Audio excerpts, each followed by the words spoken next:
Hello all, welcome to Poorni's lifestyle. இன்றைக்கி நான் cooking இல்லை, ரேண்டமாக கொஞ்சம் கிளிப்பிங்ஸ் இருக்குது. இதோட நான் என்னோடய ஒர்க்கிங் விமனாக நான் என்னென்னலாம் எப்படி என்ன மென்டல் ஃப்ரீயாக வச்சுக்கிறேங்கிறத தான் ஷேர் பண்ணியிருக்கிறேன். ஃபஸ்ட்டு நான் எப்போவுமே மார்னிங் கொஞ்சம் ரிலாக்ஸ்டாக போய் வெளியில் ஒரு 5 மினிட்ஸ் அட்லீஸ்ட் ஸ்பெண்ட் பண்ணுவேன். ரிலாக்ஸ்டாக அந்த நேச்சுரல் சீனரிஸ் இல்லை வாசல் கோலம் போடுறது அந்த மாதிரி. செகண்ட் வந்ததுக்கப்புறம் நான் கொஞ்சம் காஃபியோ டீயோ ஃபேமிலியாக நீங்கள் யார் யார் வீட்டில் இருக்கீங்களோ முடிஞ்சால் மார்னிங் இல்லை ஈவினிங் அட்லீஸ்ட் கண்டிப்பாக எடுத்துக்கோங்க. And third divinity.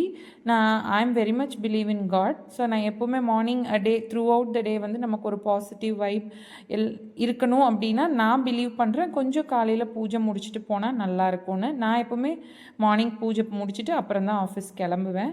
அதுக்கு தகுந்த மாதிரி நான் மார்னிங் ஏர்லியராகவே எழுந்திரிச்சிருவேன். அதுக்கப்புறமா பார்த்தா இந்த நமக்கு மீல் ப்ரிப்ரேஷன் தான் ஒரு பெரிய ஹெட்டேக்காக இருக்கும். அதுக்கு நீங்கள் கரெக்டாக பிளான் பண்ணி அந்த வீக்கெண்ட்லேயே என்னென்ன வெஜிடபிள்ஸ் 1 வீக் நாட்டு காய்கறிகள்லாம் வாங்குறீங்கன்னா அடுத்த வாரத்தில் கொஞ்சம் இங்கிலீஷ் காய்கறிகள் வாங்கிக்கோங்க.